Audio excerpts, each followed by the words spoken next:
স্বাধীন ভারতে স্বাধীন নারীর গল্প বেলা দে কম বেশি নামটা আপনারা শুনেছেন মানুষের মুখে বা রেডিওতে। আজ এই ৪৮তম আন্তর্জাতিক কলকাতা বইমেলায় প্রমোশন পেল এই বেলা দের আত্মজীবন নিয়ে এক সিনেমা, নাম বেলা। বইমেলার সাথে সাথে আমাদের আজকে সরস্বতী পুজো, তো দুটো মিলিয়ে আজকে খুব স্পেশাল দিন।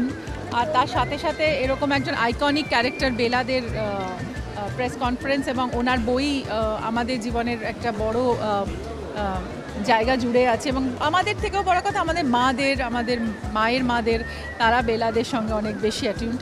কিন্তু আমি মনে করি যে এইটা যদি কারোর সামনে আসে এই কাজটা, সেটা আমাদের কাছে একটা বড় পদক্ষেপ হবে। এবং নারী স্বাধীনতার যেই জায়গাটা, সেটা কিন্তু আজকে তো সেটা অনেক বেশি প্রমিনেন্ট, সেই সময় তো প্রমিনেন্ট ছিল না।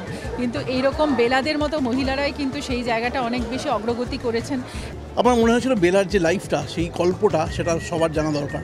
এবং ওই সময়টা স্বাধীনতার ঠিক পরবর্তী সময়ে যখন তিনি আকাশবাণীতে জয়েন করছেন, এবং যে সমস্ত চরিত্র, মানে সেই আপনি বীরেন্দ্র কৃষ্ণ ভদ্র থেকে আরম্ভ করে শুরু করে নীলিমা সান্যাল, কাজী সব্যসাচী, এই যে এত চরিত্রগুলোর মধ্যে যে বেলা, তিনি তার ওরকম নিজের পার্সোনাল লাইফে প্রচুর রকম স্ট্রাগল ছিল, সেখান থেকে উনি বেরিয়ে এসে তার নিজের একটা আইডেন্টিটি তৈরি করা এবং মানুষকে বোঝানো, মেয়েদের বোঝানো স্পেশালি, যে প্রত্যেকের কিন্তু একটা জয় করার জন্য একটা পৃথিবী আছে, প্রত্যেকটা মানুষের আছে। ইটস নট অনলি দ্যাট যে বাড়িতে যিনি দাঁড়িয়ে যাচ্ছেন, থেকে যাচ্ছেন, তার আর কিছু পাওয়ার নেই। প্রত্যেকটা মানুষের, প্রত্যেকটা নারীর, প্রত্যেকটা মহিলার একটা কিন্তু নিজের স্বীকৃতি আছে।